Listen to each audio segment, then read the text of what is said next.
Bismillahirrahmanirrahim. Assalamualaikum warahmatullahi wabarakatuh. Perkenalkan, nama saya Jini Mulyani dengan NPM 10221034 kelas C1 Akuntansi. Di sini saya akan memaparkan materi mengenai analisis tata kelola perusahaan di Perum Bulog milik BUMN, yang dimana video ini dibuat untuk memenuhi tugas evaluasi tengah semester mata kuliah tata kelola perusahaan. Sebelum mulai pemaparannya, informasi yang saya dapat berdasarkan sumber Perum Bulog di internet atau bisa dilihat di pinggir bawah sini. Yuk kita masuk ke pemaparan materi selanjutnya. Seperti yang sudah kita ketahui, bahwa perusahaan umum ini milik BUMN yang bergerak di bidang logistik pangan. Berbicara mengenai Good Corporate Governance atau GCG, pada Perum Bulog telah menerapkan prinsip-prinsip yaitu transparansi, akuntabilitas, responsibilitas, kemandirian, serta kewajaran.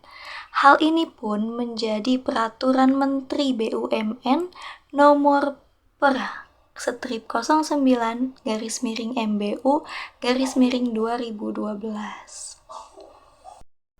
Nah, selanjutnya yaitu ada ruang lingkup dalam penerapan GCG secara umum. Di sini terbagi menjadi 3 lingkup dan bisa kita lihat ya di situ seperti berkelompok-kelompok.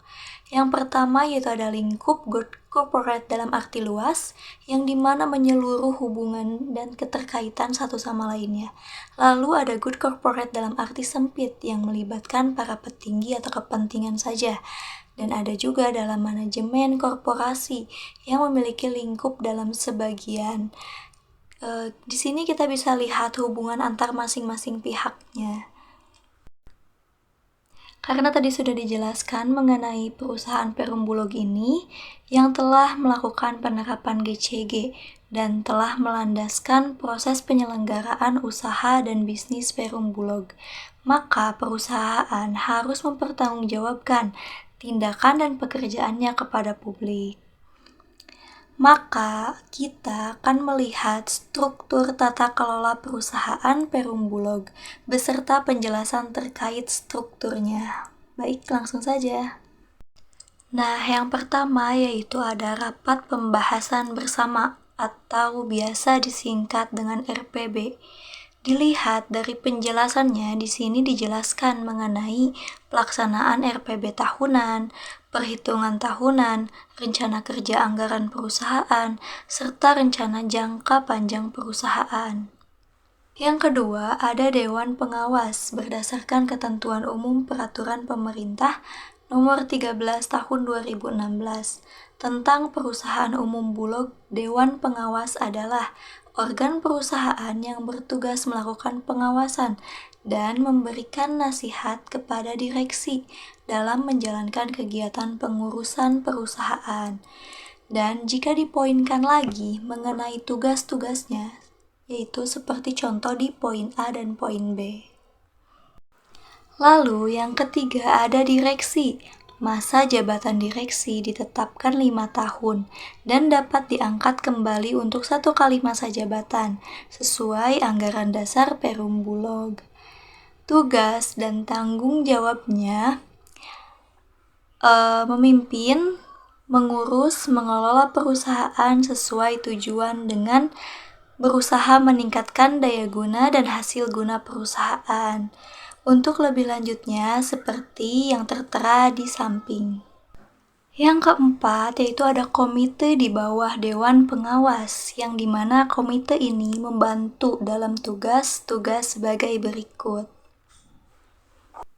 Yang kelima yaitu ada SPI atau Satuan Pengawas Intern, bertanggung jawab kepada Direktur Utama dan bertugas membantu melaksanakan pemeriksaan intern keuangan dan pemeriksaan operasional serta menilai pengendalian, pengelolaan, dan pelaksanaannya pada perusahaan serta memberikan saran perbaikan. Tugas dan tanggung jawabnya tertuang dalam internal audit charter sehingga sesuai dengan prinsip Good Corporate Governance. atau GCG. Yang keenam yaitu ada sekretaris perusahaan. Tugasnya memastikan perusahaan mematuhi peraturan tentang persyaratan keterbukaan sejalan dengan penerapan prinsip GCG, serta sebagai penghubung. Yang ketujuh yaitu ada auditor eksternal sebagai pihak yang independen dan profesional memberikan pernyataan pendapat mengenai kewajaran laporan keuangan sesuai dengan prinsip akuntansi yang berlaku umum dan sesuai dengan kode etik profesi.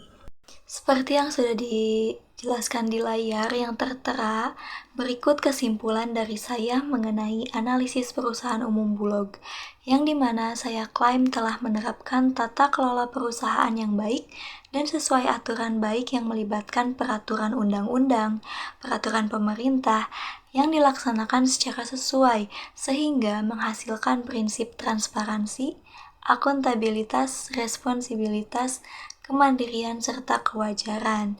Penerapan prinsip GCG atau tata kelola perusahaan yang baik telah teruji di dalam perusahaan umum Bulog ini, menurut data yang telah diambil.